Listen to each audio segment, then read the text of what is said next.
It came to light for y'all that this dude wanted me dead way before I came to YouTube. I'm not the type of dude that you can come up on like Bro, this. listen, we out here to What get kind of content. content You're you not want? gonna tell me what to do. You can't come up on me. Bro, listen. If you come up on me, I'm gonna knock you the fuck out. That's what I say. You gonna That's do what I say. That's what I say. Bro. That's what I say. No, bro. Gene Deal got attacked by Diddy's fans after he spoke out against him. Now, Katt Williams is stepping in to defend Gene. This isn't the first time Diddy has sent people after Gene or Katt, and now it looks like Gene is being targeted again. What did you do to him first inside the courtroom? Lady. What did you do to Mr. Gene Deal inside the courtroom right before my eyes? And why did I have to get in your face like this and tell you to step back from him? Why did I have to stand in front of Mr. Deal behind me and tell you to back up off of him? Because it was two men handling business. And then what happened? But what happened? That's for me to know. But what did you do? So why you not telling the truth? My name is Candor. I'm transparent. I'm true. Candor. But you didn't have the same energy with him when he came outside either. When he came outside, he left. Man, yo. get out of here. He left. He left, yo. What are you talking about? What he look like telling somebody to whoop my ass? He didn't tell him that. He wanted me in the dirt and was trying to rock me to sleep.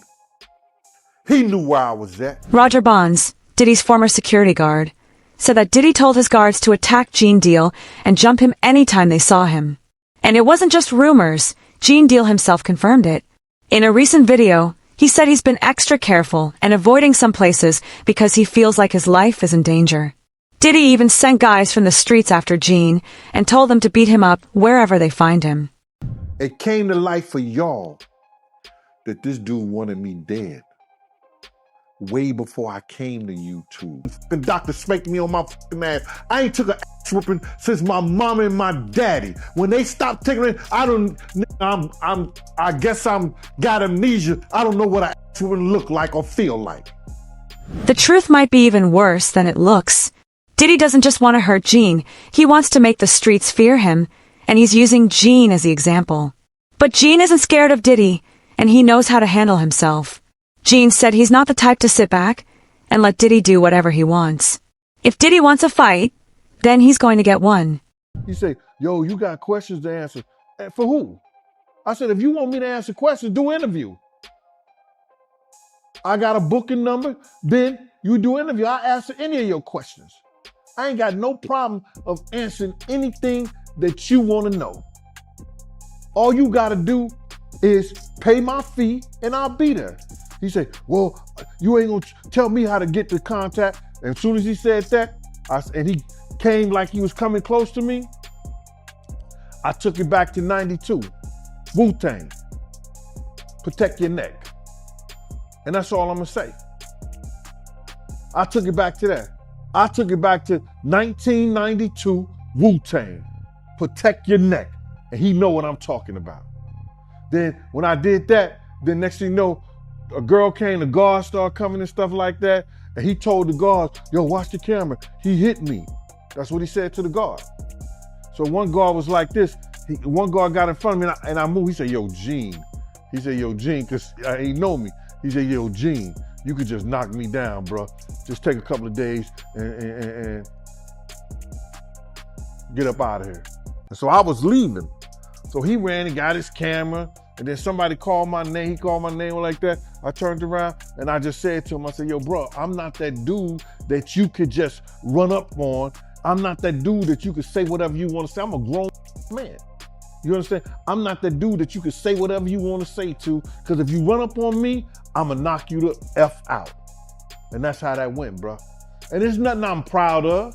You understand? But you don't talk to grown men. I don't care what kind of YouTube show you got. I don't care what kind of, you want to go viral, you want to do this and you want to do that. You conduct yourself as a gentleman. You want to call yourself a reporter. You don't see all the reporters who went to school. You don't see all the reporters who got their degrees, who got, who worked up the ladder to become who they are, yelling and screaming and cursing and saying all kind of crazy shit to people. You don't see that. But if that's what you choose to do, you choose to do that, bro. Diddy had been telling Gene to stay quiet, and people close to him were calling Gene asking him to stop exposing Diddy's secrets. These aren't just empty threats. Diddy and his crew have a history of showing how dangerous they can be. In Hollywood, powerful people don't just sit back when you start exposing them. When Katt Williams first spoke out, even his kids were taken away. Yo, man, Katt, you cool, man? How you doing I'm tonight, cooler than a man? fan. They took my children from me. Yeah, I mean, How terrible is that? I did want to ask. The cops, allegedly found some guns and. Yeah, they always find guns. I never and leave without my girlfriend. I'm on the middle of an interview, sir. Sorry about. Yo, they found guns and drugs. Now, is Drugs? That's what it was reported. Sir, you can look at my paperwork. There was no drugs. Weed is not a drug. Yeah. I mean, do you think that's safe for kids to be around guns and stuff like that? I mean, I'm just curious. How do you keep this kid safe without guns? They were in a lockbox that the police broke. Oh, okay, yeah. I I'm mean, saying, if the police come in and raid my place and break into my gun boxes, you're gonna find guns. But these aren't. Well, I'm not in a gang. What difference does it make? now, you were actually stopped for this and let go because you have a license for it. No, right? this is their 9th time coming to my house. The problem was this time they came to my office and took my kids from an office. Not from my house, from an office. So now when I can't have my kids at my office, That's an issue. I must be Yeah, the most terrible black dude. Katt's life has been in danger since the 2000s. Back then, he even used to sleep wearing a Kevlar vest. Katt was still wearing Kevlar to bed. To bed. I would get in bed with him at night and he would have Kevlar on. In bed. Roger Bond said that Diddy has been sending men after Gene since 2008. Gene was exposing Diddy years before the FBI even started looking into him. He saw how Diddy treated women and how he was using actors, and that's why Gene stopped working with him. Diddy saw Gene as a threat because Gene knew all his secrets, and he's been exposing them ever since. I'm saying, but he was like, yo, if y'all see Gene, I'm telling y'all, man, somebody better punch him in the face. Somebody better do something to him, man. He out here doing this, that, and we be like, all right. Okay, so when was this? Because was Gene doing interviews at this point?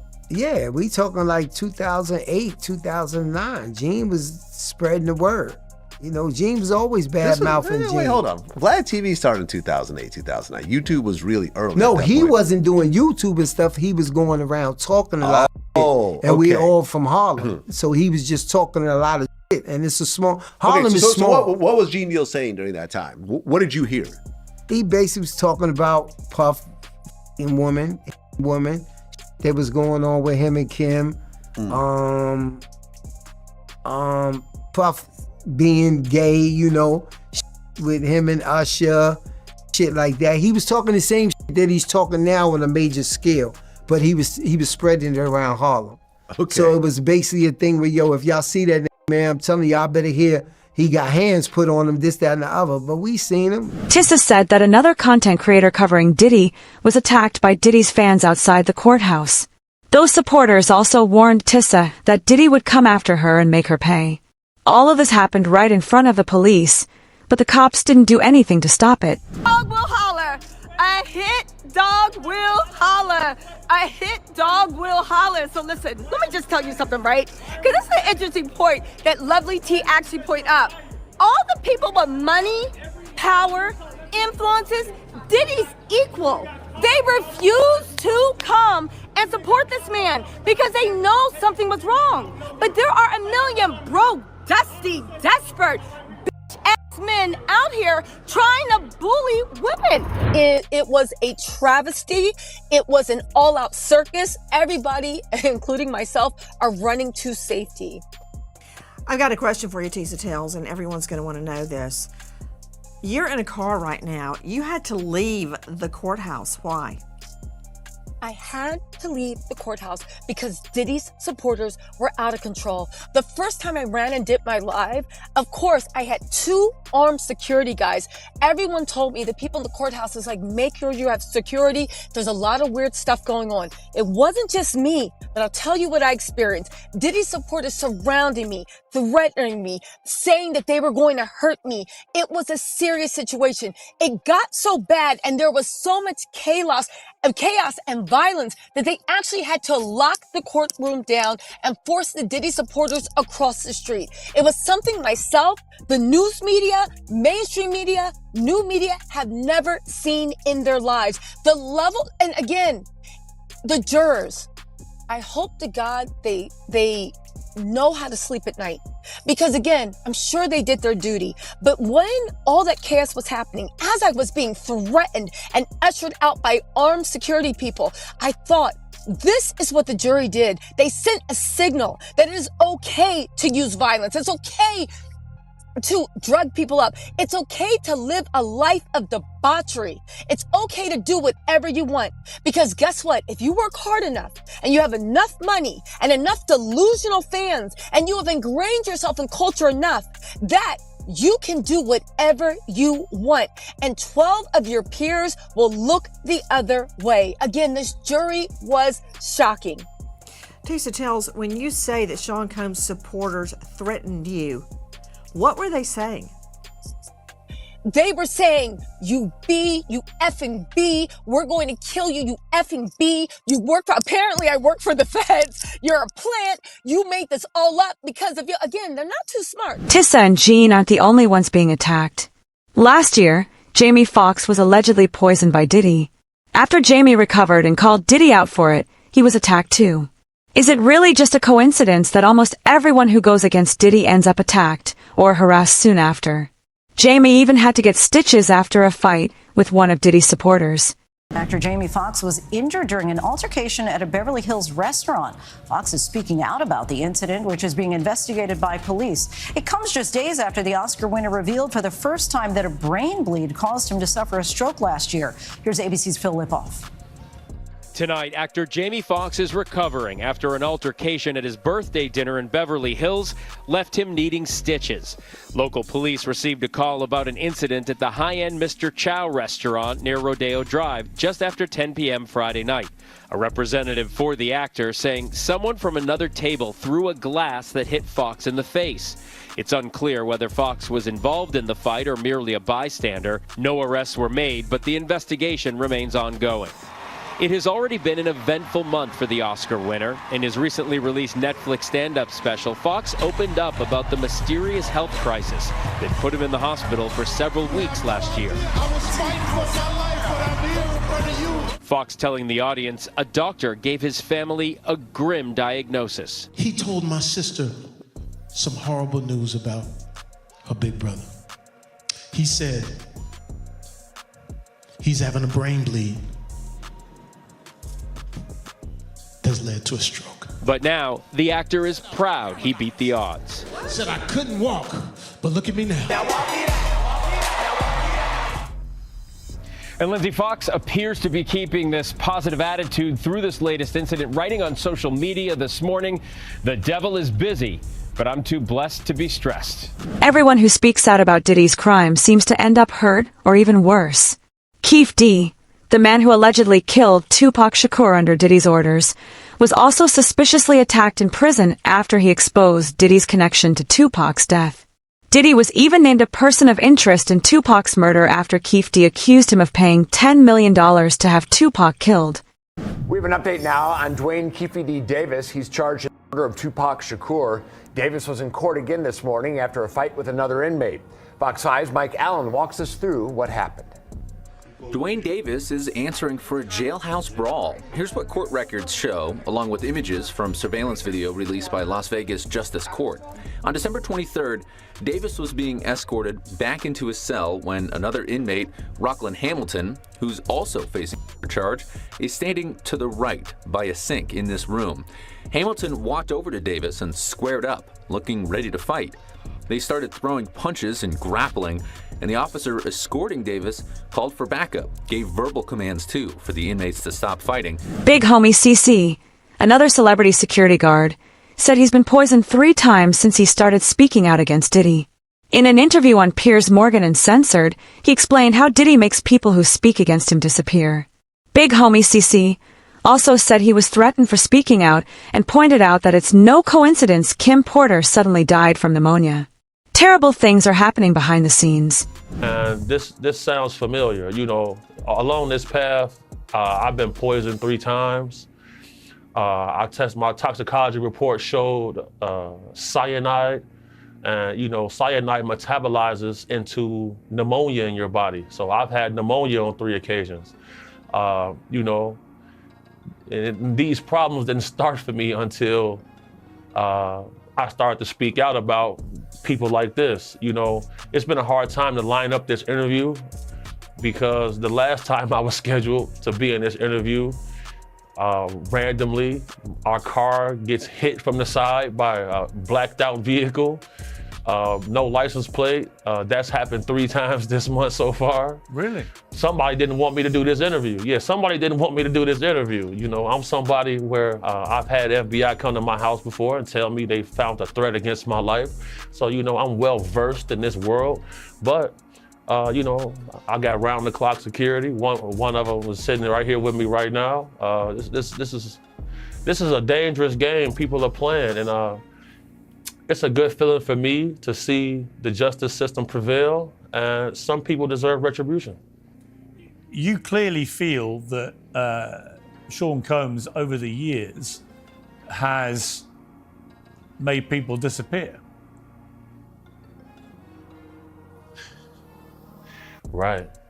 Well, Pierce, let me ask you a question. From your journalistic perspective, have you ever noticed how in this industry, people untimely meet their demise as soon as somebody else seems like they're having a problem? Have you ever seen that before? Well, there was, of course, the case of one of his other ex-girlfriends, Kim Porter, who died of pneumonia at a very young age. You just referenced your own situation with pneumonia that you believe was deliberate poisoning. Do you believe that may be what happened to her? Why are so many people coming down with pneumonia? Why is that happening to everybody? What is that about? Where have you ever seen this many cases of pneumonia associated with one situation? So, There were rumors. I'm not saying. Well, I was going to mention on this that there have been rumors circulating online that Diddy may have poisoned Jamie Foxx, which caused his 2023 hospitalization. In his Netflix show, he compared Combs to the devil in revealing his near-death experience after a brain bleed and stroke. He said, I say this all the time, I saw the tunnel, I didn't see the light. It was hot in that tunnel. Have I gone to the wrong place? I looked up the end of a tunnel and I thought I saw the devil saying, come on, or was that Puffy? Even with all the dangers and threats, Gene isn't worried about what Diddy might do to him. In several interviews, he's made it clear that he's not scared of Diddy or his supporters. Gene believes the truth has to come out, no matter the cost. He's seen too much, stayed quiet for too long, and now that people are finally listening, he refuses to back down. Gene even spoke about the recent fights outside the courthouse, saying cheap tricks like that won't scare him. I'm not gonna worry about somebody that I bodyguard. And God knows I could bodyguard myself with his blessings. I could bodyguard myself with his blessings, bro. I'm not worried about that. Nothing beats an ambush, and I know that. But I'm not worried about his shit. People just need to talk about something. They want to have something to say, man. Oh, Gene gotta be worried, so like that. So, shouldn't I have been worried when he was out here on the street? When he was out here on the street, I should have been worried. When started, Diddy was already trying to shut Gene up. While Diddy was locked up, people close to him kept calling Gene, saying Diddy would pay him to stay silent, and that Gene didn't really have a choice. Gene isn't naive. After spending more than 10 years with Diddy, he knows exactly what Diddy can do. I seen that Diddy tried to silence you, or tried to get you to stop talking about him. This is relayed to me by Kirk Burrows. This guy is like this with Diddy. You seen him on Drink Champs with him. You see him walking the streets in Miami with him, the whole 9 yards. So I'm saying to him, what does he want to talk to me for? He ain't got nothing to say to me. He said, yo, Gene, he said enough is enough. You know what I'm saying? Enough is enough to what? And I told Kirk Burrows, yo, if he wanted, I said, he don't want to talk to me for himself. He wanted to talk to me for Diddy. And I ain't got nothing to say to him. He ain't said enough is enough to Wolf Mother. when he cursed out and told her all kinds of shit? Did he say enough to Big's mother? What do you mean enough is enough? And that's how that conversation went. How did you feel about it after you were done? I felt that, like, because they must have got at Kirk Burrows. Because Kirk called me on the people exposing him, which is why people were calling Gene Deal to warn him. And you right about Diddy's phone being tapped, because news came out that his former bandmate from Dirty Money, she called the other... The threats weren't just against Gene. Freddie P., a former member of Day Band, warned Cassie to leave the country once Diddy gets out.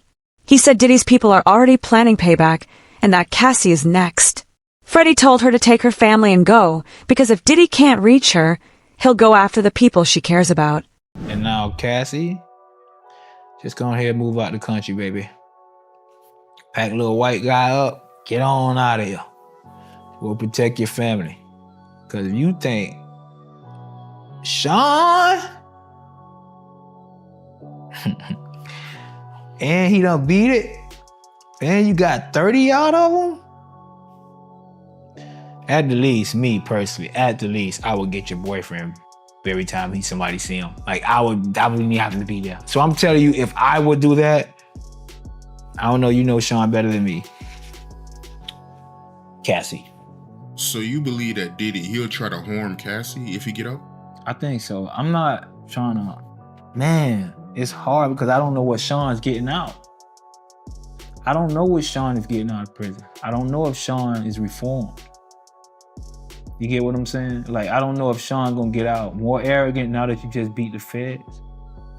You see his kids dancing around, they don't look grateful. They look like, yeah, we gonna keep winning. That's not the attitude I would be giving. When I beat my case, when I walked out on my case, I dropped to my fucking knees. I didn't want to be around nobody. I'm happy as shit. I'm not celebrating blowing up in the law face because I know I was just fucking crying, begging God.